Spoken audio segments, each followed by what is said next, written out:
Good evening, baseball fans. How you doing? The winter meetings are underway. Aaron Judge, is he gonna get 9 years? That is blowing my mind right now. 9 years. We're gonna dive into it. Justin Verlander is getting interest from a rather interesting team. Could a Sean Murphy trade be close? Are the Red Sox looking out on Xander Bogaerts? We got some Bryan Reynolds trade rumors. We got Andrew Benintendi rumors. We got some Chris Bassitt rumors. We got some Marlins rumors. How you doing, everyone? Good evening, good evening, good evening. Over 250 people to start things off. How you doing, everyone? Good evening. Hello, hello. A lot of familiar faces in the chat. We got members. We got moderators. We got friendly faces. How's everyone doing? And we also had a super chat. Can I play that again? I don't know if I can play that again. But Michael Yank, I saw your super chat. Thank you for that. You said here, time for AJ Preller to get to work and strike. I mean, hey. You know AJ Preller, he's always on the prowl. He's always doing something. I guarantee you the Padres will do something during these winter meetings. I mean, it's just in his nature. He's going to find something. He's going to land someone out there. But we're going to dive into everything. We got a lot to talk about tonight. I was going to go live a little earlier, and I got caught up on some things, so apologies for that. I know it's a little late. We'll hang out here for just a little bit. We'll talk about all the news, but I hope everyone had a great weekend. I hope everyone is ready for the upcoming week. And listen, how many more weeks now until I go on my Christmas break? I got my winter break every year, and it's the best time of the year. When does my winter break start? Actually, I think I only have 1 week of work. Oh my goodness. Hold on. It just dawned on me, everyone. Hold on. I think I have one more week. This just dawned on me. Hold on a second. Oh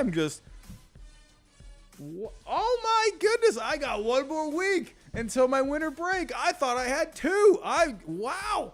I am really excited right now. Wow. Look at that. Look at that. Anyway, now I'm even in a better mood. My goodness. Alrighty, let's get to it, everyone. But before I do get started, we have to go over the sponsors for tonight's show. And hey, SeatGeek. Use my code HYDE. You get $20 off. I actually used SeatGeek the other day, and I got some tickets for a Panthers-Bruins game. I'm living here in Florida, and I got to go see my Bruins. They're playing pretty well this year, and I used SeatGeek. I found myself a good deal. So seriously, even though baseball is not around, you still got basketball, you got hockey, you got football, you got a whole bunch of events. You can go to concerts. Seriously, go check out SeatGeek. You can go find some good deals. And also, we are partners here with Prize Picks. If you're into the sports betting game, you are maybe a little tired of FanDuel, maybe a little tired of DraftKings, you want to play the over-unders, go check out Prize Picks. Use my code GINGER. You'll get a 100% deposit match. And we got over 300 people in here. And everyone, we are trying to get Manscaped as a full-time sponsor. We got maybe a couple more weeks left. We need to have 8 people use the code HYDE. You get 20% off on your order. So go check it out, everyone. If you want to look for some male grooming products, I know all of us guys out there, we're always trying to step up our male grooming ways, especially down there in the nether regions. Go check it out. They got a whole bunch of stuff there. 20% off on your order. Use my code HYDE. We've had one person use the code. We need 7 more. So if you can help us get Manscaped as a full-time sponsor, that would be absolutely wonderful. All right, everyone. Let's get to it here. We're going to start things off with the biggest free agent on the market. I don't know if you know him or not. His name is Aaron Judge. He's pretty good. He just broke a record this past year for most home runs in a single season in the American League. I don't know if you know him. He's pretty good. But we got some news here, and we got another super chat coming in. While that super chat's popping up, let me actually get the music. You guys know me. I always forget to turn on the music. I'm actually pretty tired right now. Not gonna lie, it was a bit of a long day, and my goodness, I'm just chugging over here. Here we go. Let's get the music. And Michael Yench, I see your super chat coming in, and you said here 2022 was the best sports year for me. I mean, absolutely, Michael Yench. I know you're a big Padres fan, and hey, it was a fun year for the Padres. Couldn't quite make it to that World Series, but it was definitely a fun year overall. But Michael Yench, thank you again for the super chat. Alrighty, here we go. Music is ready. Let's get to it. Aaron Judge is increasingly likely to land a 9-year contract. That's a lot of years, man. That's a long time for Aaron Judge. And we got to go pull up the numbers as always. The numbers were absolutely fantastic last year with Aaron Judge. Let's actually go pull this up. So a 9-year deal, that's a deal until he's pretty much 40 years old. That's the rest of his career right there. With Aaron Judge, these long-term deals can be really tricky. We've seen many long-term deals over the years. Albert Pujols was probably the best comparison, honestly, but will he end up being like Albert Pujols? Aaron Judge is a really different story here because this dude is just massive. He's 6'7", 280. I mean, we've never really seen a player like this before. We like a guy that's basically just built like a football player. What will his durability be like, going into his 35, 36, 37 year, There's a great channel out there. His name is The Shift. He talks Yankees, and I really enjoy listening to him. Pretty underrated channel. So if you're a Yankee fan, go give him a follow. I believe his YouTube channel is called The Shift. I think I have that right. But he talked about how, Aaron Judge, obviously, big guy. What is he going to be like getting towards 40 years old? Could he possibly move to a position like first base? And he made a really good point there. Could you end up moving him? Now with a DH too, you definitely have, that luxury as well to kind of help with someone like this down the road. I would imagine you're going to get at least, 4 or 5 good years out of Judge. But then is it going to be kind of like the Albert Pujols thing, the Miguel Cabrera thing, where they're just not really contributing anymore. So that's where I could see the Yankees getting scared off by that. I hear a lot of Yankee fans out there saying, you got to do it. You got to give him the 9 years. You got to get this guy back in a Yankee uniform. I'm seeing a lot of Yankee fans out there saying you have to go that 9th year because Aaron Judge is different. My good friend, my best friend, he's a Yankee fan, and we were just talking earlier today, and he was saying Aaron Judge is just a different player. He's the face of a franchise kind of a player. This is the guy that you do give that 9-year deal to. But, that's us as fans talking. What are the Yankees thinking? Do they want to go that 9th year? I don't know, man. I don't know. When I'm thinking about these other teams out here, like the San Francisco Giants, the Dodgers, sure, they're just always in the mix, it seems like. But the Giants, to me, at least according to these reports, it has been a little quiet lately, but man, they got a lot more payroll room. They are motivated. They need a player like Judge. How far are you willing to go? If you're going 38 and a half, like I guess the number that's floating out there right now, 38 and a half, and if you're doing that over 9 years, that's a $346.5 million deal. Could the Giants go like 370 over 9? 41 million per year. That'd be crazy. Could the Giants do that? Could they give him an extra 10 to 15 million dollar more, overall on the contract? Could they maybe structure the contract to maybe it could be, I don't know, maybe front load it or you back load it? I don't know, maybe do some stuff like that. Could the Giants do something to tempt him? And I think they will. I think that at least there's a good shot they will because they have the payroll flexibility. They want to get back into contention. The Dodgers are only getting better.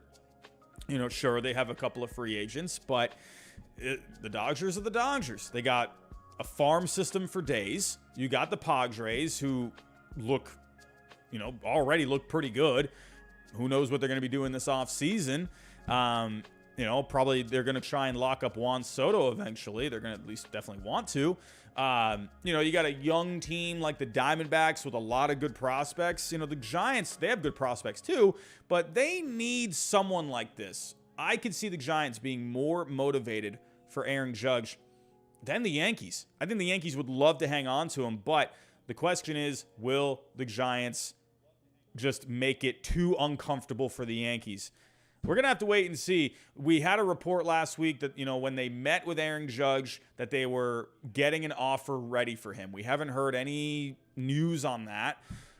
I would imagine probably got to be hearing something over these winter meetings.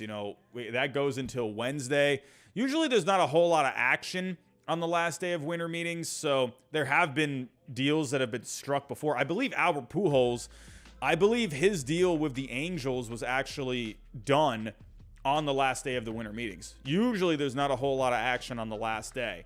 But tomorrow and Tuesday, there's going to be moves. There's absolutely going to be moves. Could we hear something from the Giants camp? It feels like it's been quiet, but this is what we have right now. Looking like he's going to get a 9-year deal. Who is going to give the 9 years? Will the Yankees give the 9? I don't know. When I'm looking at the Yankees payroll right now, you got Cole and you got Stanton. You got Donaldson coming off. Probably that mutual option won't go into effect, I would imagine. You got 3 guys here that you'd be paying a boatload of money until right around their age 40 seasons. That's a lot, man. They do have a lot of money coming off the books elsewhere, but do they want to be investing that much money into 3 guys? I know it's the Yankees.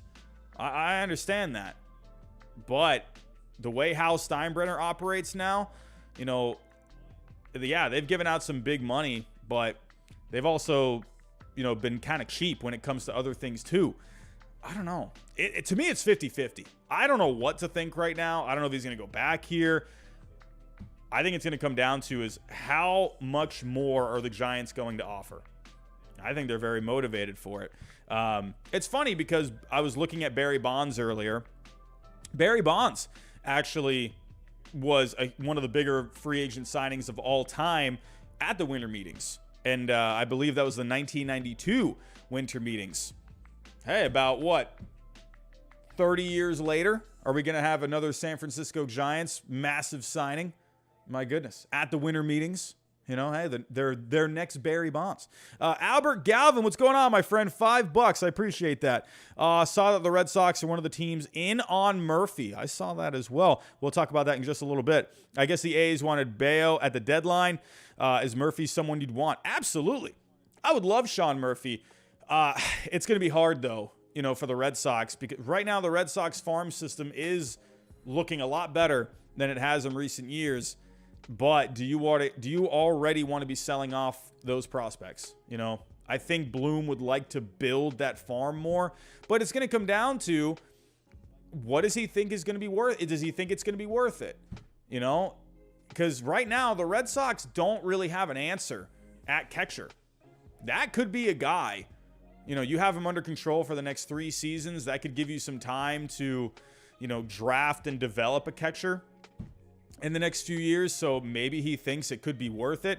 We'll talk about some trade possibilities here in just a little bit with Sean Murphy, so stay tuned for that. I do appreciate that, Albert. Thank you so much. But yeah, just finishing up this Aaron Judge story. It's looking like he's going to get a 9-year deal. I don't know. I feel like you're starting to see these little details start to come out now. My prediction, if you haven't seen my video, I did a prediction video on the winter meetings, and my top prediction was Aaron Judge signs during the winter meetings.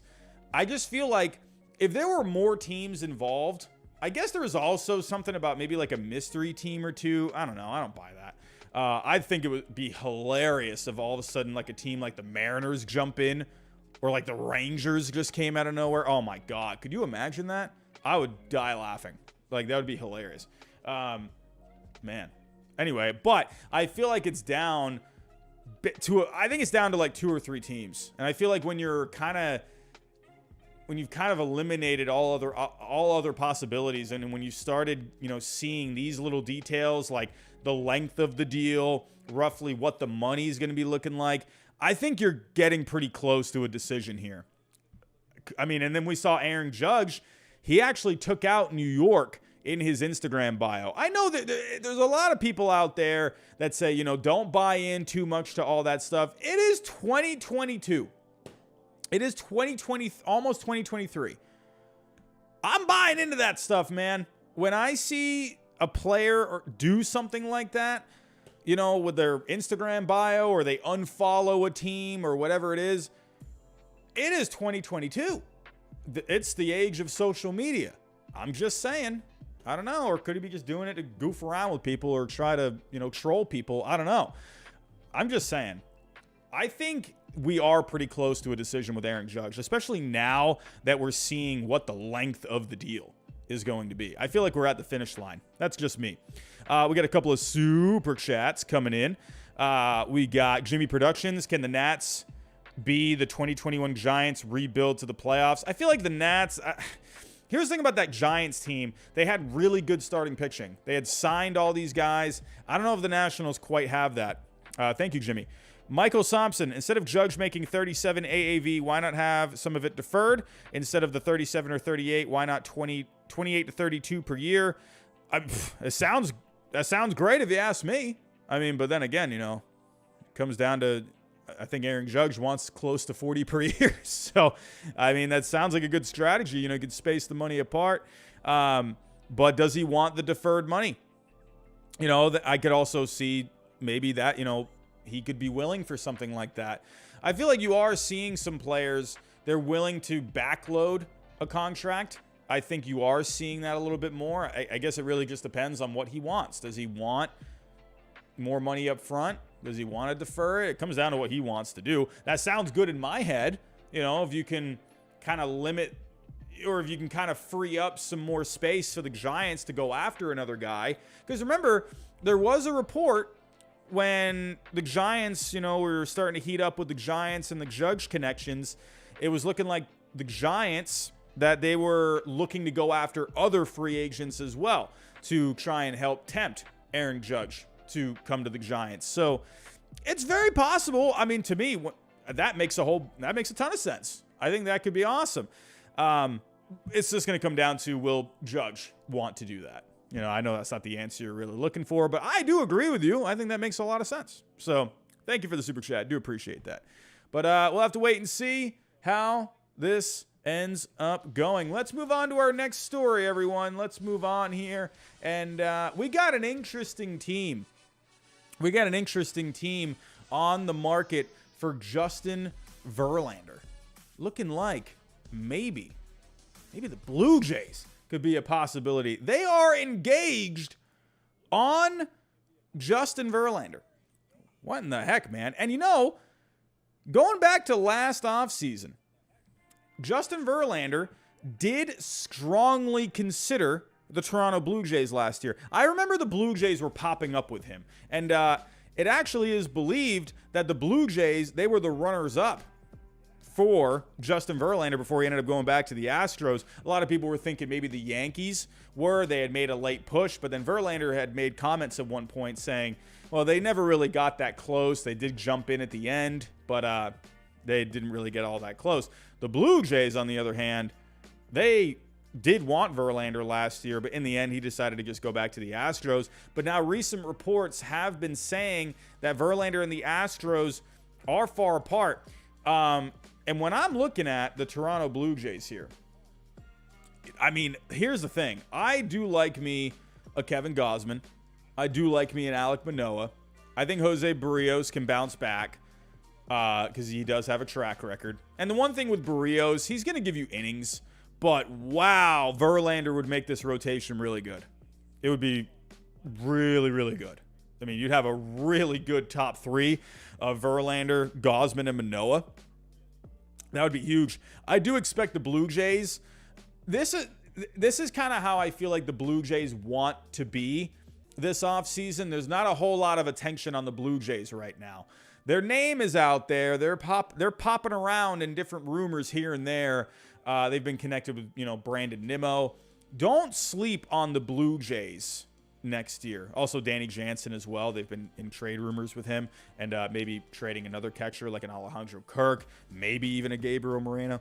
But the Blue Jays are out there, but they're not really at the top of the headlines. And I think the Blue Jays kind of like that, because they went into last season with a big target on their back. And then they ended up falling short there in the playoffs. I do expect the Blue Jays to be a good team next year. They got too much talent. I do think they need a lefty or two in this lineup, so we'll see how they address that. But Verlander would be huge for this rotation. That would be an awesome 1, 2, 3. And then you got guys like Barrios and Kikuchi and Mitch White at the back end. What ends up happening with Nate Pearson as well, I don't know. But I think that would be huge, man. Now, Justin Verlander, the big connection has been the Mets, especially after losing out on Jacob deGrom. It's expected that the Mets are really going to go hard after Verlander and Rodon. So we'll have to wait and see how this market... It looks like his market is really developing. We've seen a lot of connections as well with the Dodgers. I mean, there's a market out there for him. And I think the Astros, what they're doing here is they're kind of just letting him go on the market, go around the different teams. And then, that's how Crane likes to operate. Like, all right, go on the market and, come back to us. We'll see if we can match it. I think the Astros are comfortable moving on from Verlander, but I also think that obviously they would love to have him back. So I think the Astros, they're in a position that they want to be in. They're just going to let him go out there, see what teams want him. And then if it's not close in the end, then you move on. Thank you, helping us win a World Series. Appreciate that. But hey, it's an interesting market right now for Verlander, and it's the Blue Jays jumping in. That could only maybe drive up his price. So don't forget about the Yankees. I still think there's a chance. Maybe they jump in. Remember, they jumped in late last year for him. So could they do that again? We'll have to wait and see. But Verlander, his market is only getting bigger. Now, speaking of Aaron Judge and, the Yankees maybe being a possible spot for Justin Verlander. Hey, we saw Bryan Reynolds, his name come up in trade rumors. And, why? Because he has requested a trade. And the Pirates did not deny it. They basically said they're disappointed, with Bryan Reynolds requesting a trade. It looks like the reason, I think a lot of people thought, well, the Pirates aren't really great. But it looks like they couldn't really come to terms on a contract extension. So that's where he's like, all right, if we're not going to, come together on an extension, I'd like to go to a different team. But the Pirates, they came out and said, hey, we got Bryan Reynolds for a few more seasons. We're excited for him to be a Pittsburgh Pirate. They have to say something like that, because if they don't, then they're going to lose leverage. So they got to say something like that, which is pretty cool, because you don't ever see teams come out like that and, talk about a specific player like that. You never hear those details very much. At least I can't think of any. But Bryan Reynolds, if Aaron Judge does not go back to the Yankees, it looks like Bryan Reynolds could be a possibility. I mean, hey, why not? I mean, I'm just saying here. I mean, the Yankees, they've been connected with Bryan Reynolds for a while now. And I am not surprised to see this at all. So this was coming from Jason Mackey, who did report Bryan Reynolds requesting a trade. And he is also reporting here that the Yankees are in on Reynolds. And they should be. You got to prepare. If you're going to be losing Judge, or if you're not sure if he's going to be coming back, you got to start getting plan B, plan C, plan D in order. So let's put together a trade here. We got 550 people in the chat, so I want everyone to hear that Baseball Trade Values is the best baseball trade simulator on the market. Go check it out. Go play around with it. You can put together a whole bunch of fun trades on here. And I'm going to put together a trade here with the Pirates and the Yankees. Let's put Bryan Reynolds in a Yankee uniform. We got a super chat coming in. Bryan Reynolds to the Rays, says Jimmy, or the Rays, says Jimmy Productions. I think he's a great fit for a lot of teams, especially teams that have a lot of prospects. Absolutely. And the Rays definitely have the prospects. So could we see that? Very possible. We had another super chat earlier from Michael Yench. Sorry, I missed that one. Kim and Grisham will probably get traded. I could see. It just depends on what the Padres want to do about shortstop. You know, like they've been connected with Trey Turner recently. I guess they met with him a couple of times last week. I mean, when you meet with one player a couple of times, or their agent or whatever, I mean, I don't know, man. They could be in the driver's seat possibly for Trey Turner. That's crazy. I could see them moving Grisham. I think that's possible. We'll have to wait and see. But thank you for that, Michael Yench. You are awesome, my friend. Now, let's put together this trade. So I got Bryan Reynolds going to the Yankees, right around $60 million worth of trade value.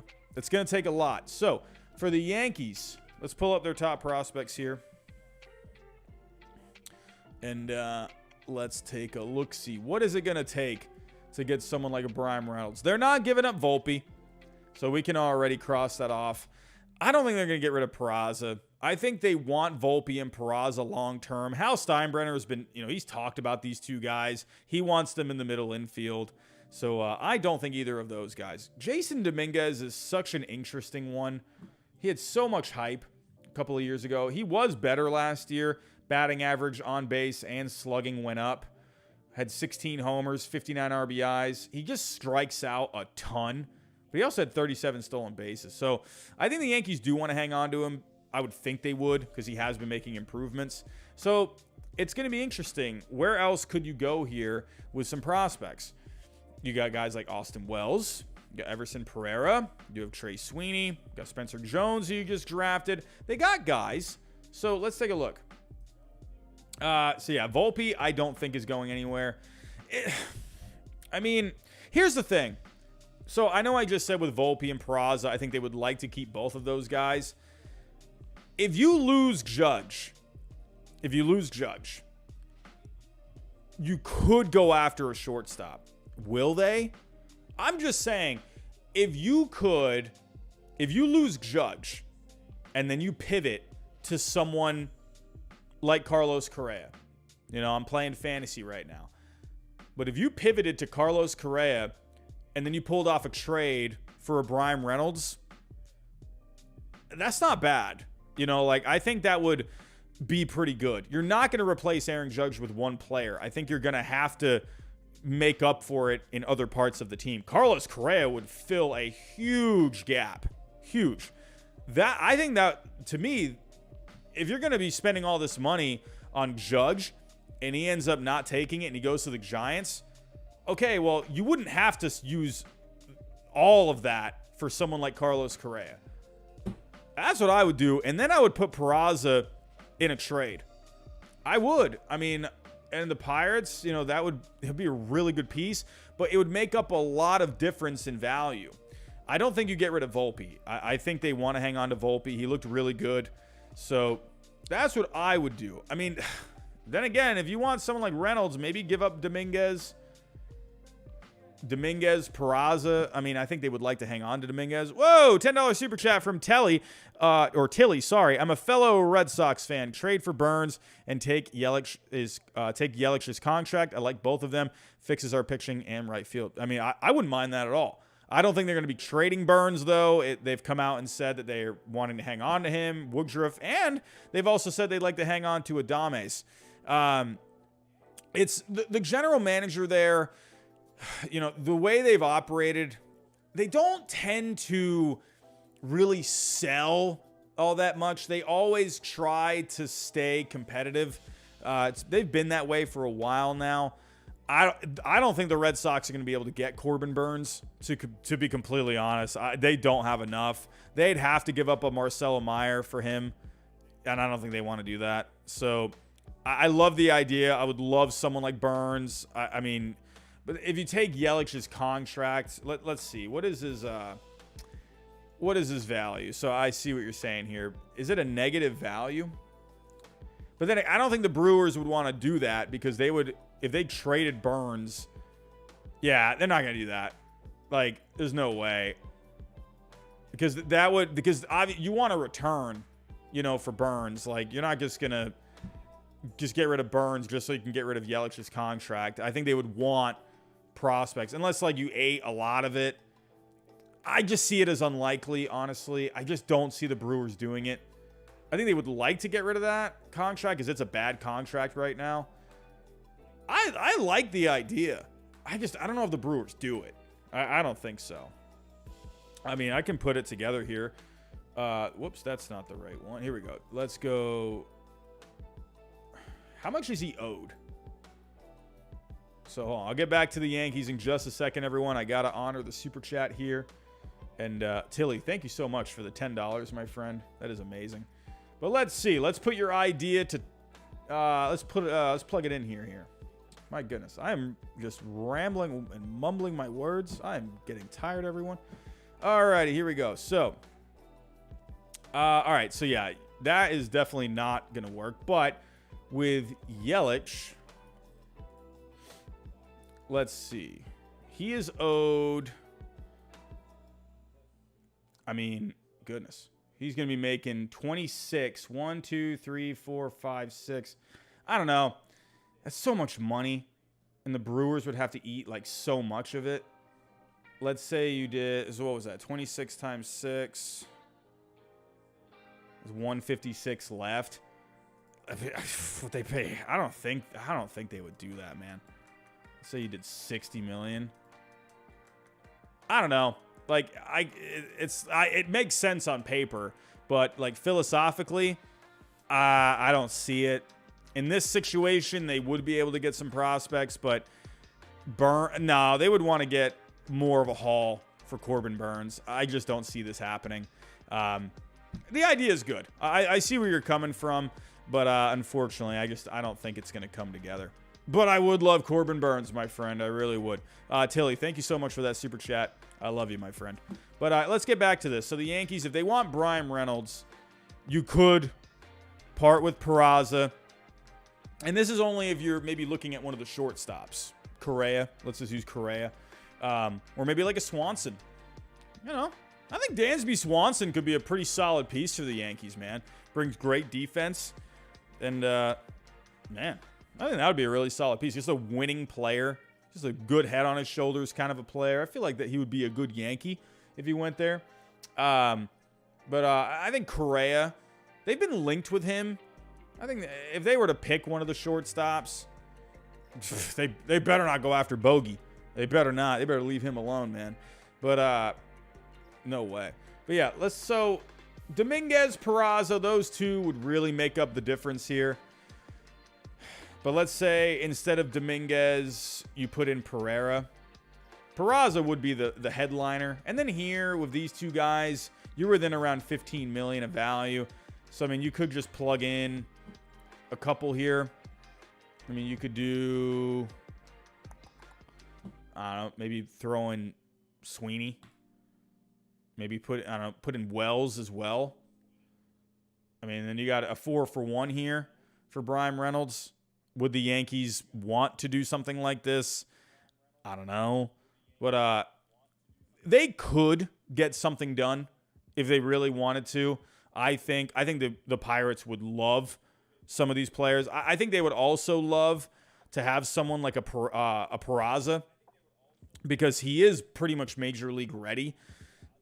I would keep your eyes out for this, everyone. If Judge does not go back to the Yankees, I could see them really focusing on someone like Reynolds because they wouldn't have to spend money in this situation and he's under control and then they can use the money that they were going to use for Judge to go get one of the shortstops.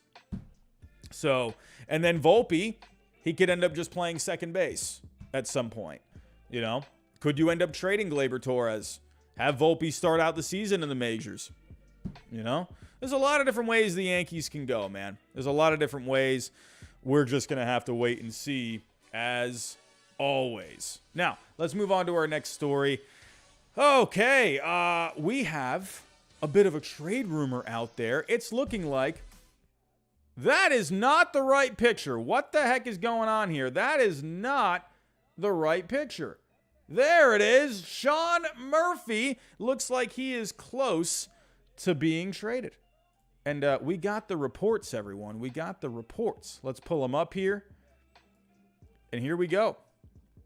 And it's at one point, it was looking like the Braves were possibly the team that was close to acquiring him, but the Braves have actually come out and said, Anthopoulos said, I do not anticipate a trade, so just to shut that down. So I don't know where the Braves were coming from. They've been linked to him for the past couple of days, but it looks like they are planning to go with Contreras, Darno, and Pena.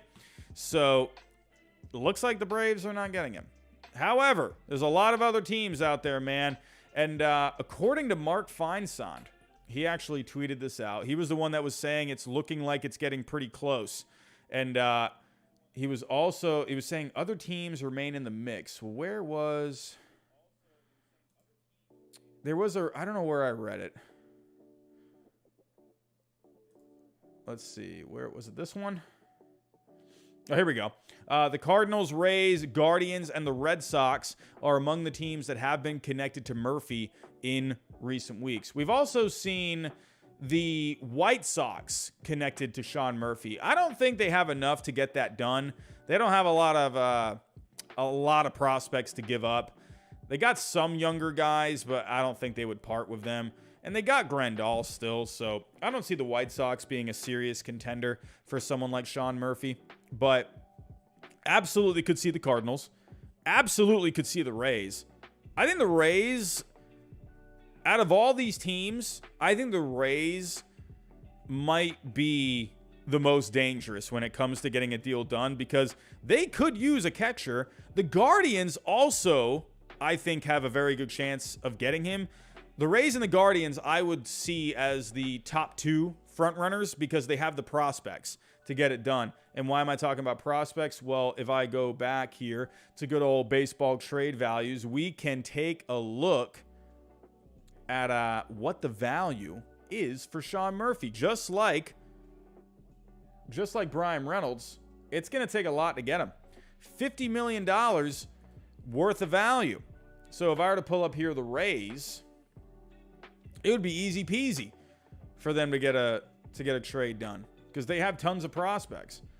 And I was saying earlier, the Guardians, they have Bo Naylor. So that's why I could see the Rays being more a little out in front. There have been some question marks about Bo Naylor's defense. So that's maybe why the Guardians are looking at Murphy because he's already established and he's under control. But the Rays, I think they need a catcher. You know, they need an improvement there. And they got a ton of guys that they could get this done. I mean, take your pick, man. If I were to pull up here the Rays, I got my Twitter notifications all ready to go, everyone. So in case we have a deal, I will see it right here in front of me. But you got a lot of guys here. I don't think they're going to part with Bradley. I don't think they're going to part with Meade. Carson Williams, maybe. You know, they did just draft him recently. You got Manzardo. Manzardo and that mustache is absolutely wonderful. But you got some guys. You know, you got Cole Maneras. We got Cole Wilcox. You know, could you include maybe like a Carson Williams or a Manzardo? If I were to throw in Williams, you know, that's about $18.8 million. What is going on here with... There we go. What is going on? Remy V1, how you doing, my friend? Hey, Robbie, I'm a big Cardinals fan, and I'm wondering what you think their offseason will look like based off of your opinion and reports. Thanks. Hey, Remy, thank you. Hey, I think the Cardinals, could use someone like Sean Murphy. They definitely could use a catcher. No more Yadier Molina. I think Sean Murphy would be the perfect replacement. If I were to pull up the St. Louis Cardinals here, when it comes to the Cardinals, I really would like them to get like a frontline guy. I like their rotation. I love Flaherty, but he's just always a question mark with his health. I would love like a number 1, like a Carlos Rodon. Catcher, I definitely think that's their top priority. Could you maybe add a bat somewhere? You know, Tyler O'Neill had a down season last year. I do expect him to bounce back. But could you maybe add another bat to this? You know, well, Sean Murphy is an okay bat, so I could see that. But I would love for them to add Carlos Rodon. I really would. A frontline guy like that. You know, with Wainwright, this is going to be his last year. I think that would be a good investment. If you signed up someone like Rodon and you got him for the next 5 years or so, that's what I would do. I think they need a catcher, and I think they need a guy, just a frontline and ace guy. You know, I feel like the Cardinals have just lacked that. You know, Michaelis was good last year. I liked him. Montgomery was good when he came over. You know, Quintana, could you bring him back too? They've been connected with him recently. Matz was a bit of a bust last year. Health was not with him last year. Then they could use a bullpen guy. They need a little bit of everything, honestly. They need some, they got some shopping to do. They got a little bit to do here. That's what I would do, but I think Sean Murphy, and it's just funny that we're, you know, talking about Sean Murphy here. I think the Cardinals would be a great team for him. But let's go back here. The Rays could definitely get a deal done. You know, you could put in someone like a Carson Williams. You could put in, you know, just take your picks. You know, even if you put in like someone Manzardo, you know, Colmenares. I mean, right there, you're already getting pretty close to Sean Murphy's value. Again, Sean Murphy, right around $50 million. So the Rays definitely have the prospects to get it done. I think it's just a matter of what prospects what the A's want. You got the Guardians. They got a lot of prospect depth. You know, since we were Remy V1, since you had the Super Chat, let me pull up the Cardinals. What in the world is going on here? What the heck just happened? What is Contour Lines Corporation? This is not baseball trade values. What the heck just happened? I didn't even click anything, and that just popped up. Oh, it's almost bedtime, everyone. It's almost bedtime. Here we go. So let's go to the Cardinals. And let's pull up the A's. I mean, the Cardinals, they've been a favorite team, you know, for a lot of people for Sean Murphy, where they think Sean Murphy could land. So, what is going on? Baseball trade values. What is happening? What is going on? It is just not working. Here we go. There we go. It's working now. Sean Murphy on the Cardinals. Now, the Cardinals, they're not going to have a farm system like the Rays or the Guardians. But they got guys. I know they like Mason Wynn, but if you want something good, you got to give up something good. Maybe you could do a Tink Hence. You could do a Gracefo. Actually, that's a little too much. Let's take out Gracefo. Or you could do a Hence and a Win. Maybe throw in one more piece. Hey, send them a catcher back. And there you go. Or, you know, maybe one more guy. You know, just one more piece to get it done. You know, you could see something like that. I think the Cardinals absolutely could get someone like Sean Murphy. But it was very interesting earlier. I was getting myself ready for a deal to get done. I thought at any moment a deal could get announced. I was keeping my eyes on Jeff Passan.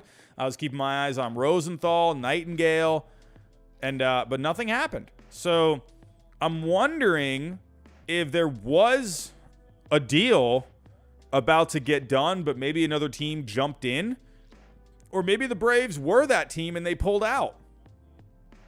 I don't know. You don't know what goes on behind these doors, man. So it's going to be really interesting. Sean Murphy, this was one of my predictions. I said that I think he is going to get traded during these winter meetings because we've just been hearing so much about him in the last few weeks. And I think he ends up getting traded tomorrow or Tuesday, you know? But then again, maybe some other teams jumped in here and it kind of complicated the market. But I think if we saw like something like this, a report like this, where it was looking close, I would expect to see a deal sometime in the next couple of days. So keep your eyes out for Sean Murphy, everyone. Where will he land? We're going to have to wait and see. But Everyone, thank you for stopping by tonight. I appreciate all of you stopping by. We got a great crowd in here tonight, over 550 people. So I do thank all of you for stopping by tonight. Real quick before I get to the next few stories, if anyone is new, think about subscribing down below. We're getting really close to 28,000 subscribers. Man, oh man, that is just crazy to say that out loud, man. 28,000. If you can help us get there, that would be fantastic. And everyone, if you can, hit that like button for me. That's going to help this get out there and into the algorithm just a little bit more. Hit the bell notification. Hit the share button. And don't forget about our sponsors. We got SeatGeek.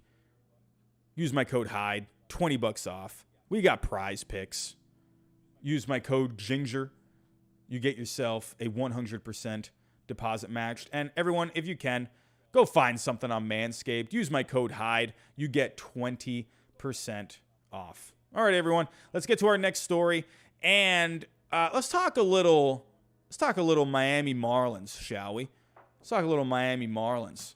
And it looks like, speaking of trades, they're open to trading. It looks like just about anyone except Sandy Alcantara. So let's just let's get that out of the way. But the Marlins, I mean, we've known this. You know, the Marlins, they have a lot of pitching, and they're looking to add some kind of a bat. But John Heyman, you know, he's keeping this report alive, saying that the Fish are listening to offers on almost anyone. There's a lot here with Miami, man. They got to get creative. They don't got a lot of payroll, so it's not like they can go out there and just sign anyone they want. You know, they got to get creative. They did add some guys last year. You added Soler. You traded for Wendell. You know, they ended up getting Groshans in a trade last year. So let's see how that ends up going. They traded for Stallings. But they need upgrades. They need upgrades. And where they have a surplus is pitching. Now, on Alcantara, nah, you can't get rid of that guy. You're keeping that guy. But Pablo Lopez, he's been in the rumor mill. Jesus Luzardo is starting to look like he's getting his career back on track. So keep an eye out for that. Edward Cabrera is there too. An electric young arm. Trevor Rogers, we've actually seen his name come up. And, you know, that's crazy to think because this guy was really good a couple of years ago. And he just hasn't really seemed to be the same. But the Marlins, man, they got a lot of pieces to trade, or they got a lot of possible pieces to trade. And they need to improve this offense, man. They had one of the worst offenses last year. And if I were to pull up the Marlins, the guys that have the most value. Now, you got Perez, Yuri Perez. I don't see them getting rid of him. Pablo Lopez has a really good value where he's going to bring back a nice return, but he's not really expensive. Like, he's not someone like a Corbin Burns who's just going to cost a ton. But he's going to give you enough value to bring back a pretty nice return. So look out for that. Luzardo has really built up his value again. He's getting close to around 30 million in value. So I would think the Marlins would love to hang on to this guy because they've really turned him around. I think he would like to stay there too. They got guys who have value. So, I mean, you know, we've seen them. There's no surprise here with the Marlins. And, you know, when it comes to looking to make some trades, especially using pitching as their, you know, their main bait is what I'm trying to say.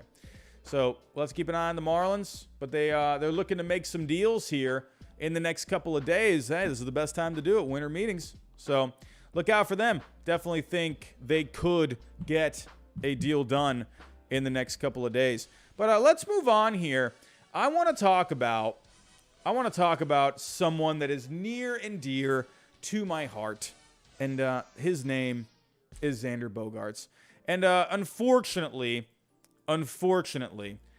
not a great story today for Red Sox fans. And they have not made a competitive offer for Bogaerts. Listen, I've been saying this for a while. I never saw the Red Sox wanting to hang on to him. This is the way the Red Sox have always operated. If you have followed me on this channel, I have said for so long now, this is just like the John Lester situation. It's the same thing. It's the same ownership. They've always done this. I'm not surprised about this. They don't want to, I've noticed it. They don't want to sign guys that are over 30. You know, Rafael Devers is a different story because he's 25 years old or 26. He's not really at this age. The Red Sox, they have made definitely some questionable decisions in the past. The Lester one was one. They ended up pivoting towards David Price.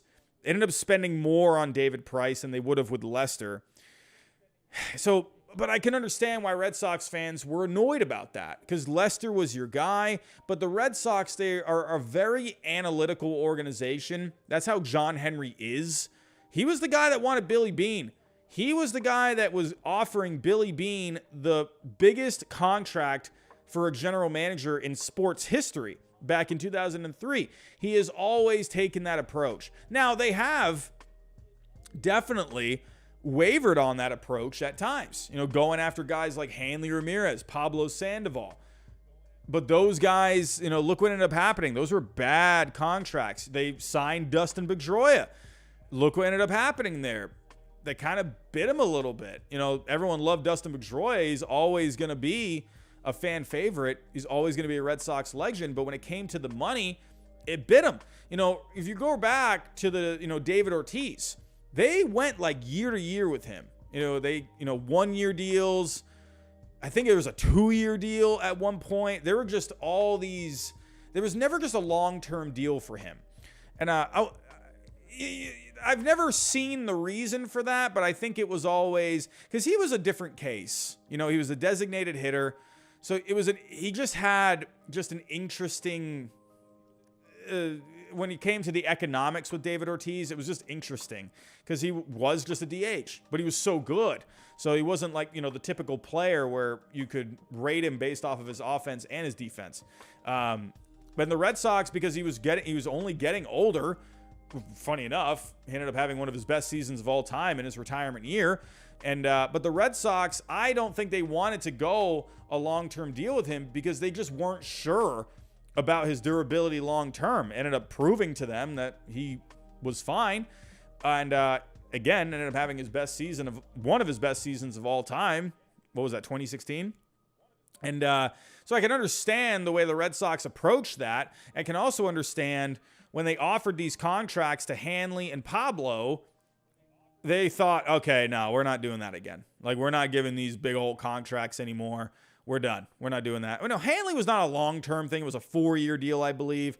Pablo, I think, was a 5-year deal. So it wasn't like it was like these massive contracts, but they were not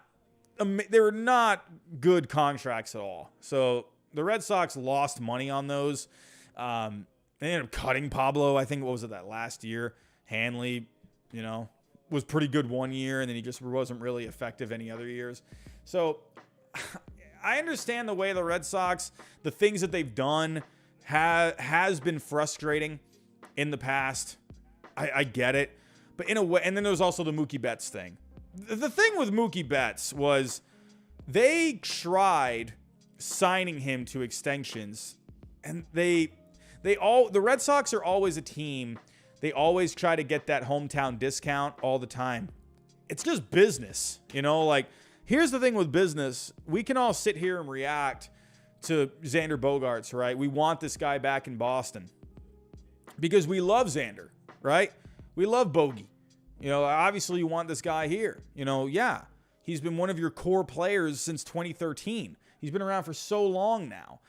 And at the end of the day, I hate to say it, but when it comes to business, you got to leave the emotion out of it. You got to leave the feelings out of it. And the Red Sox, I understand that's not a popular approach a lot because Red Sox fans, they're loyal to their players. You know, the fan base is very strong in Red Sox Nation. It's always been. So I understand where fans are coming from, but I also understand where the Red Sox are coming from too. You know, and I get it, you know, billions of dollars, you know, are involved with the Red Sox. So I understand where fans are thinking like, come on, just pay the guy, you know. I get it. And then John Henry owns Liverpool and whatever else he owns. And, you know, it's business sucks is pretty much what I'm trying to say. It sucks. You know, it's it's what it is, you know, and this is the way they're doing it. But in the end, I can't really, you know, Jared Carrabis, he put out a tweet today. He put out a tweet saying, you know, Red Sox fans are still upset. Let me actually pull up the tweet, because I understood it, but I can also make some arguments against it too. He said here, the reason why Red Sox fans are so pissed even after 4 titles is simple. You can't make Papi go year to year and then you pay Pablo and Hanley. So I understand that one. I do get that. I can understand the Red Sox wanting to go year to year with David Ortiz because they just weren't sure about him long term, I think, personally. That's my own opinion. That's my own idea of why they went that route with him. But then I can also say, like, all right, yeah, you went Pablo, you went Hanley, but they did need a guy for third. There wasn't a better option really out there, at least at the time. It seemed like Pablo was a good option. Hanley, you know, he just fit, you know, like they needed another bat, and at the time it worked. So I can understand the contradiction that he's pointing out here, but Dave, I can understand going year to year with David Ortiz because you just didn't know. If he was a big guy, he was always complaining about his ankles, you know, and his feet too. He was saying it was this wear and tear on his body. So the Red Sox, they just didn't know. You know, they didn't want to get stuck in a contract. Yes, David Ortiz ended up being amazing, but you didn't know. You can't tell the future. In hindsight, yeah, it looks great, but at the time, year to year, you didn't know if Ortiz was just going to get, you know, just some kind of an injury, and then he ends up going down, you know? So I can understand it from the Red Sox point of view. And then he points out here, you can't not pay Lester and then pay Price. So that, trust me, I would have loved Lester back. He ended up being good in 2015 and 2016 for the Cubs. But then not so much in the last couple of years. So let me pull up Fangraphs. Let me pull up Lester as well. I know we're talking about, you know, Xander Bogaerts right now, but I'm kind of just pointing out some things when it comes to history, you know, the history of the Red Sox, you know, making these kind of signings. So David Price, this is Lester. So Lester was good 2015, 2016, but as you can see, the next few years, he really wasn't worth that deal. So that's where I think the Red Sox looked at the projections, and they saw Lester was not going to be worth it. You knew he was going to be good the first couple of years, but long term, I think the Red Sox, they saw something with him. David Price, on the other hand, that's where the Red Sox, you know, they kind of goofed a little bit. Price was also coming off of a really good season in 2015. So the Red Sox saw that, you know, they goofed. They goofed. But I think the Red Sox, they saw the year that Price had in 2015. And Lester, that year that Price had in 2015, he was really good that year. Had a 6.7 Fangraph WAR. That was when he was with the Blue Jays and the Tigers, I believe. And so, yeah, they had to make up for the Lester thing, and they ended up having to overpay. So 2018, Price had a 2.4 Fangraph WAR, and Lester had a 1.8. So would Lester have helped the Red Sox win the World Series in 2018? Maybe. It's possible. I definitely think he could have. I mean, sure. 2017, Lester had a 2.9 Fangraph WAR, and Price had a 1.5. So Lester would have been better for you in 2017. 2016, Lester, or this is Price, sorry. Lester had a 4.4, sorry. Price had a 4.4 Fangraph WAR in 2016. And then, actually, Price was right around the same as Lester. So, in a way, I can agree with this one from Carrabis. You can't not pay Lester and then pay Price. Yeah, I think it would have evened out, so I think you did lose money in that sense. I think, I don't know. I would have rather have had Lester, to be completely honest. So this one I can definitely agree with. So that's where I think the Red Sox did goof. You can't trade Mookie for an unsatisfactory return. At the time, it was an even trade. When you looked at the values of everything, I'm not saying the talent that the Red Sox got back was equivalent to Mookie Betts. That's not what I'm saying. I'm not saying Alex Verdugo was an equal player. But it's not just about the performance when you're looking at a value of a player. Obviously, performance is a big one. But Mookie Betts was 1 year away from free agency, and it was looking like he was not going to go back to Boston, and the Red Sox did not want to get into a bidding war. Verdugo had a lot of control left. Verdugo was a good young player at the time. And then you got, a couple other pieces as well. So when it came to the value of the player as a whole, the trade did make sense as a whole, not based off performances, comparing them. Obviously, Mookie Betts was the better player, but when you're looking at the how much that player is making, how much control you have of them until they get to free agency, projections, when you're looking at the whole picture, they did get a satisfactory return at the time. I would have rather have kept Mookie Betts, to be completely honest. I would have rather have kept him and signed him. That's what I would have loved to have done. But I do disagree with this slightly because at the time, according to the numbers, as a whole, it was satisfactory based off of when you involve everything. So, but hindsight, yeah, I'd rather have Mookie Betts. So I see what he's saying there. You can't pay Story and not pay Xander. Well, Story was a little different because you brought him in, and honestly, Story, you got him pretty cheap. When you look at the contract, it's not what Bogaerts is going to be making. You got Story. This is going to end up being, if he does bounce back and he gets back to what he was doing with the Rockies, defensively he was good this year. Story's value was actually right on par with what he made.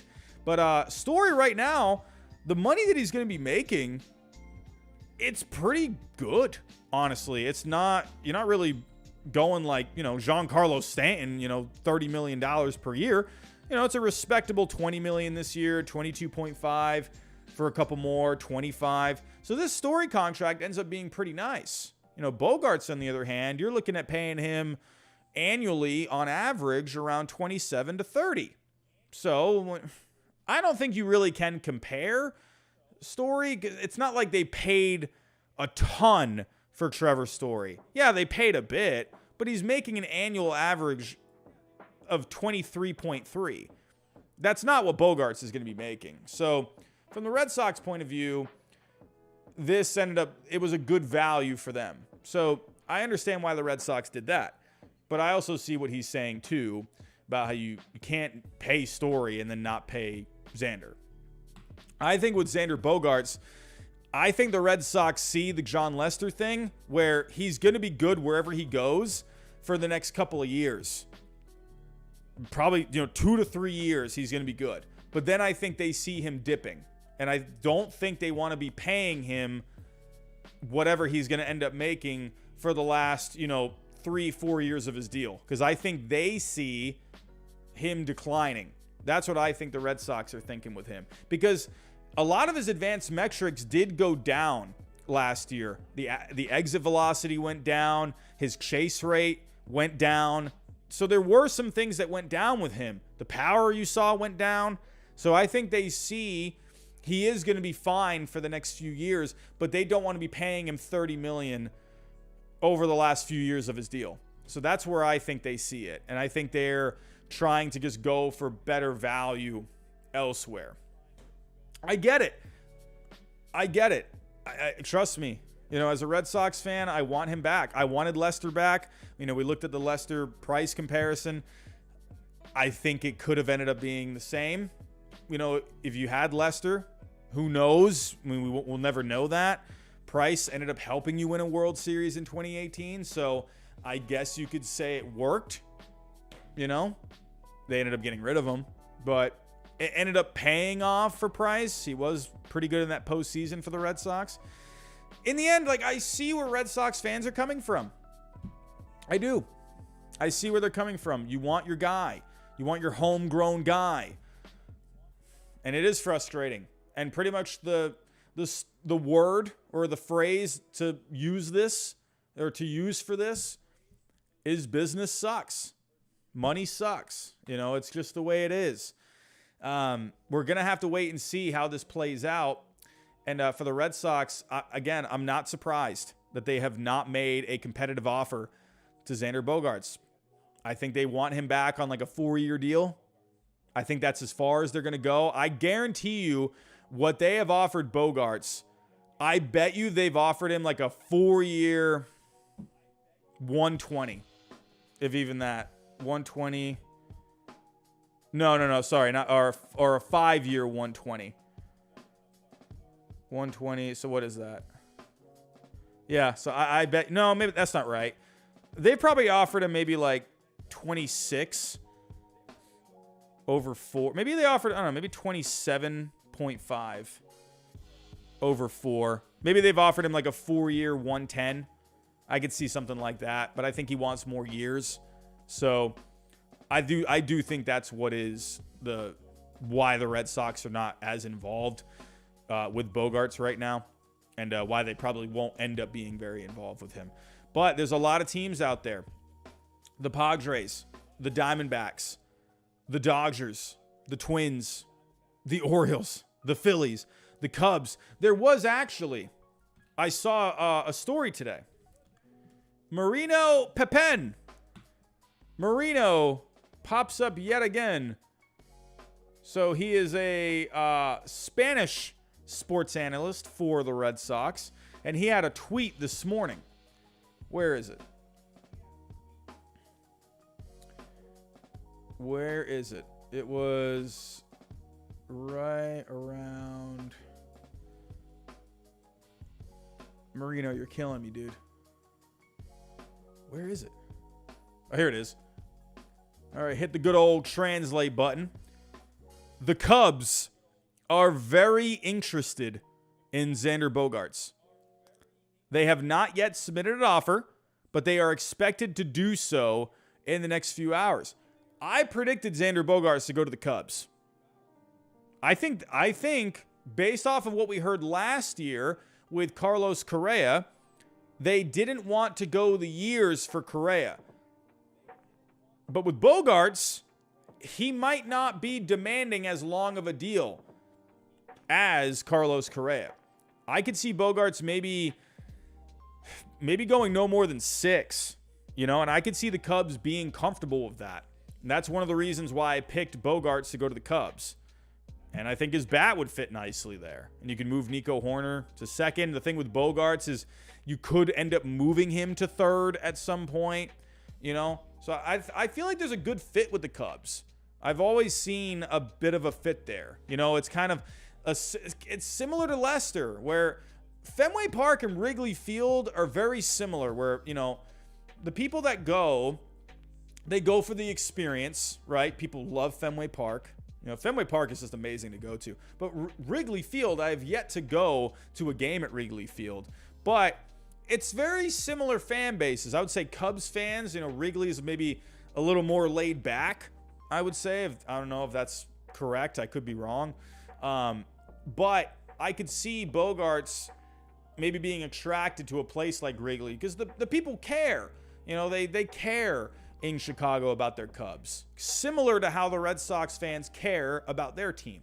So I see that bit of a connection as well. And I don't know. I think it's going to be interesting with Bogaerts. I do think a sneaky team could be the Diamondbacks. They're going to do something, man. I feel like they're going to do something. I don't know who. I don't know what they're going to do. But the Diamondbacks are, to me, they're scary because they got prospects to deal. They got young players that they could deal. And they got payroll flexibility. They got money. It's not like the Diamondbacks are broke. like the Marlins. They can't spend, they don't have any money. Diamondbacks got money. They can go out there and they can go get someone like a Bogaerts. And I think their competitive window is approaching. I could see the Diamondbacks getting involved. I could see a surprise team like them getting involved. Maybe the Twins. Maybe they feel like they're not in on Correa. Maybe they feel like they do not have a chance. Maybe they could go after Bogaerts instead. The Phillies are always interesting with Dave Dombrowski. So, the Padres have been linked with Bogaerts as well. I find the Padres just so weird because they're already over the luxury tax, and you're going to have to pay Soto at some point. I just find the Padres very interesting. I don't know. They're weirding me out. Like they're confusing me. But I don't know. I think Bogaerts, I don't know. You guys know me. I definitely can be wrong. I think he ends up going either to the Cubs, the Diamondbacks, the Phillies, or maybe the Padres. My top 3 would be the Cubs, Diamondbacks, and the Phillies. That's what I'm thinking. So, but I do know in my heart of heart, and as much as my potato brain can be wrong, I do think I am going to be right about this one. He is not coming back to the Red Sox. I have already moved on. I moved on a few weeks ago. I have not expected Bogaerts back for a while now. So as soon as I saw that he was going to opt out a while back, and the Red Sox hadn't done anything about it, and I already knew how they've done business before, I don't see Bogaerts going back to the Red Sox. I think I will be right on that. I think I will be right. But let's move on here. Let's move on. Speaking of the Red Sox, we got a former Red Sox player here getting some interest from the Houston Astros. Houston Astros, man, they've been a busy team this offseason. Getting Jose Abreu, bringing back Rafael Montero, and they could use an upgrade in the outfield. And actually, I saw a couple of super chats here. Let me get back to those. I do appreciate everyone dropping a super chat for me. The support is always greatly appreciated. Here we go. Cough Drop. How you doing, my friend? How you doing?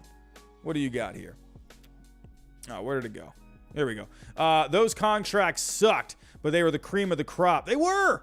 They ended up being bad. I'm just saying. They were. Pablo Sandoval was a top free agent that offseason. You know how many teams were like, people wanted Pablo to go to their team? I still remember people tweeting about that.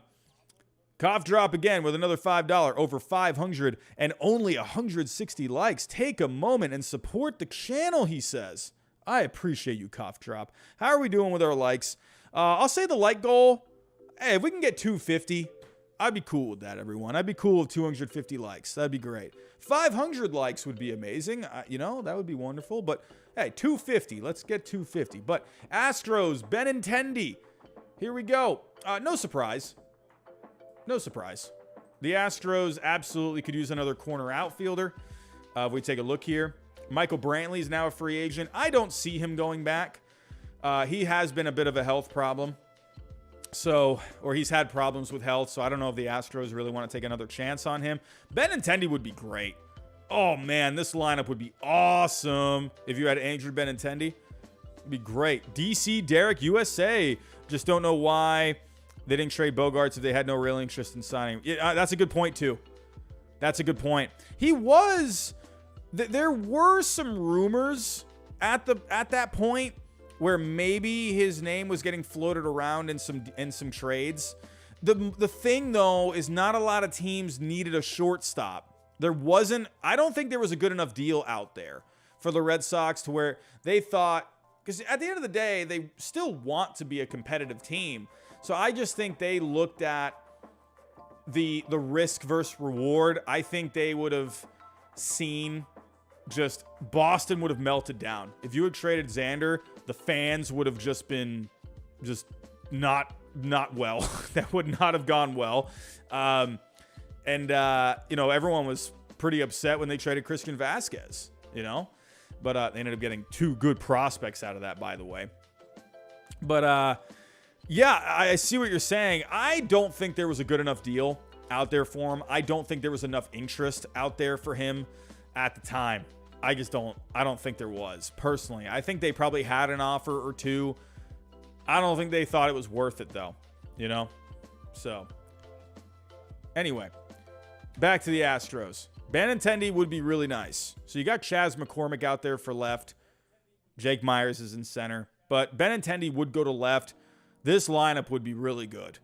If you got Benny, man, oh man, this would be a stacked lineup. Benintendi would probably go right near the top. Bregman, you could put, maybe at 4 or 5 or whatever. I mean, you could have so many different possibilities for this lineup. It'd be amazing. You could put Benintendi. You could put Benny at 6. You could even put Pena at 7. Jeremy Pena would be batting 7th. I mean, maybe you could put Benny at 7th. Whatever. You could do so many things. Benintendi could absolutely bat at the top of the lineup, or he can go bat lower in the lineup. Oh man, this lineup would be so good if you got him. But look out for some other guys. They have been connected with Michael Conforto as well, so look out for that. There are some other guys out there, guys that can play corner outfield. There's even been a suggestion of Wilson Contreras, where they could use a catcher. You do have a Martin Maldonado, but the offense has always been a question mark with him. Wilson Contreras, you could have him come to Houston, and he can play a part-time role at catcher, but they've also, there's been an idea floated out there that Wilson Contreras could end up playing left field as well. That's interesting. I kind of like it. I kind of like that outside-the-box thinking, because Wilson Contreras has never really been viewed as, like an amazing defensive catcher. So, I could see that. I think it would be pretty cool. But don't count out Wilson Contreras as well. But they're checking all their boxes right now, and I think they're going to end up landing another guy. And this lineup, you got Jose Abreu in here too. Oof. It's going to be a pretty good lineup next year. They will add another bat, I think. It's just a matter of who. Who will it be? Alex Rodriguez is in the chat. Everyone, give some love to A-Rod. A-Rod causing trouble in the chat yet again. What do you know? But here we go. We got some other little news out here. We got Chris Bassitt in the news as well. It looks like he is wanting a 4-year deal. And, no surprise. Hey, Chris Bassitt, solid middle of the rotation guy. With Bassitt, I think he's in free agency. He's 33 years old. I think he wants himself a pretty solid deal, and I think they'll go out there and give it to him. I think teams like the Rangers could use someone like a Chris Bassitt. I think the Orioles would be a good team for Chris Bassitt. I don't know how they feel about maybe going after, someone like Rodon, something like that. But with Bassitt, I could see them maybe being a bit more comfortable to where you're not having to pay as much for someone like Bassitt. Now, I just don't know what the Orioles are planning, obviously. But I think Bassitt would be a really nice addition for the Baltimore Orioles. I think the Rangers, they need pitching. I know you got DeGrom, but I still think they need guys for that rotation. There's plenty. The Cubs could use pitching. I think Bassitt could be a fit for the Cubs. I see you, Sarah. Chris Bassitt with the Cardinals. I do like that idea. I personally think the Cardinals need to go after like a top guy. Rodon for me for the Cardinals sounds amazing. I feel like they already have so many guys that you could consider like a mid-rotation guy. I think Chris Bassitt would just be another mid-rotation guy for them. But hey, I wouldn't hate it at all. But there's a lot of teams that can use pitching. Absolutely. Bassitt is going to get himself a nice deal. He was pretty solid last year. 30 starts, 15-9 record, 3.42 ERA. FIP was right around the same last year for him. I believe it was a 3.66. Or could he just go back to the Mets? I think the Mets really need to try and bring him back now because you just lost DeGrom. That rotation's looking not very good right now. So I think Bassitt, the Mets need to try and keep him. But who knows? We'll have to wait and see. But Bassitt is looking for 4 years, according to Mike Puma of the New York Post. And it says here, this might impact the chances of a reunion between Bassitt and the Mets, as Puma writes that the Amazons aren't keen on going beyond a 3-year deal. So that is the big news here, is that they don't want to go that 4th year. Could they end up doing it? I don't know. But it seems like the Mets, they are focusing their attention on Verlander and Rodon. I think the Mets are going to land one of those guys. That's just my opinion. I know Verlander is getting interest from the Blue Jays, the Dodgers. I think the Mets need to get Verlander or Rodon. So, I don't know. Bassitt would be nice to bring back, I think, just to give you more depth. So, we'll have to wait and see how this market develops. Here we go. A couple more things to talk about here. Speaking of starting pitching, Corey Kluber. He's in the news. The Cubs, we were talking about the Cubs earlier. The Cubs are showing a little interest here in Mr. Corey Kluber. And hey, the Cubs, like just mentioned with Bassitt, they need pitching. And absolutely, he could be a fit. I'm kind of surprised the Red Sox haven't jumped all over Kluber by now. They were in on Zach Eflin. I would have really liked Zach Eflin. That would have been pretty nice. But, hey, you got beat out by the Rays. Heim, what the heck are you doing, my friend? What are you doing? And, people keep saying that to me. It's like, Robbie, the Red Sox didn't get outbid. They got outbid. I understand they offered the same thing, but the Rays, they were offering him the same money, but also the luxury of being at home and whatever else they were selling him on. So the Red Sox, they got outbid because the Rays were offering those intangibles, right? So the Red Sox, and also no state tax in Florida. So the Red Sox, they got outbid. They weren't offering more. The Rays offered more. They offered the same money, but the luxury of being at home and no state tax. So the Red Sox got outbid. I'm just saying. But I could see the Red Sox getting in on Corey Kluber now that Eflin is off the market. But the Cubs are also showing some interest. So, and a big reason that Corey Kluber is interested in Chicago is you got Yan Gomes there, and they're pretty good friends. So, one thing with Corey Kluber is that he has wanted to stay on the East Coast. And so a lot of people are thinking like he's just going to end up, staying in the AL East or maybe an NL East team. Maybe the Mets jump in on Corey Kluber. But he is more open-minded about going to Chicago. I mean, they could use it. Does he want to go to a team that's a little closer to competing? I don't know. We'll have to see. I think the Red Sox are going to go after him, I think.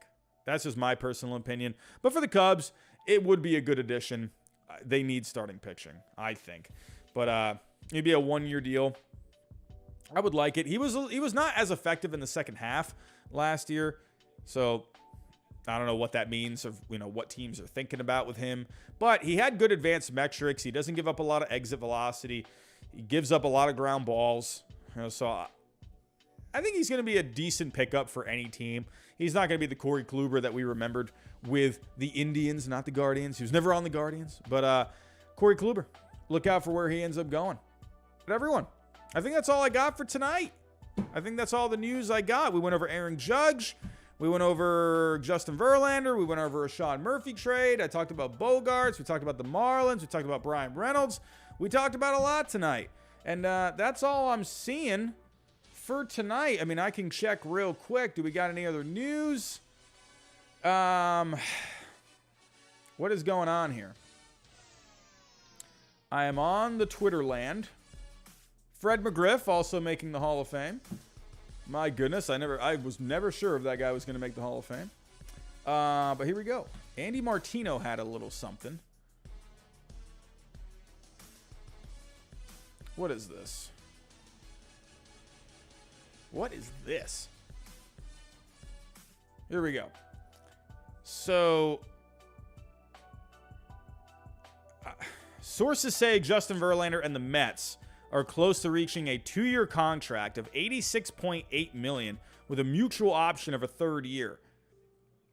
So, and then Andy Martino, he quoted it, or he retweeted it saying, "I saw this, the Mets saw this, As of the moment it was posted, there was no agreement between Verlander and the Mets. Obviously, they're talking, though. I don't know. Some of these random people out there, man, they hear these things. I don't know. If you know people, it's a good thing. I don't know, man. I think the Mets really need Verlander, especially losing DeGrom. And Verlander fits their competitive window. They're obviously in a win-now mode. Verlander would be perfect. So we'll have to keep an eye on it. But everyone, I am going to get out of here. I'm going to go get myself some sleep. My goodness. I'm very tired. I'm very tired today. But before I do get out of here, if anyone is new, think about subscribing down below. Everyone, on your way out, hit that like button for me. Hit the bell notification. That way you know I go live, especially over the next couple of nights. I probably will be going live the next couple of nights. There's going to be a lot of news to talk about, so hit that bell. That way you know I go live. And, hey, share the stream if you can. And don't forget about our sponsors for today's show, SeatGeek, Prize Picks, Manscaped. Go check out those guys. But I'm going to get out of here, everyone. I got to work in the morning. It is already into the next day here on the East Coast. I'm a tired boy. But, everyone, have yourself a good week coming up. It's going to be a fun couple of days with the winter meetings. I'm excited. You're excited. We're all excited. But Alex Rodriguez, no, I am not a Yankee, my friend. I'm not. A-Rod, you got to stop causing trouble in that chat. I'm going to get out of here, everyone. Thank you for the super chats tonight. Do appreciate that. For everyone that dropped one, thank you. I saw some people got there. Or actually, hold on a second. Oh, never mind. Okay, I thought I missed a super chat. But, yeah, I saw some people re-up their memberships. Thank you for that. And we got a super chat coming in last second. Sermon King, sorry. Carlos Baerga used to play. Oh, okay. I thought that name looked a little... I don't know why. I was like, what name is that? Oh, interesting. Maybe we got something here with Verlander and the Mets. We'll have to wait and see. Sermon King, thank you for that. Thank you for that info. So, I'm going to get out of here, everyone. I'm tired. I got to get some sleep. Have yourself a great night. Have a good week coming up. And most likely, I'll see you tomorrow night as well as Tuesday night. But have a good night, everyone. I'll talk to you next time.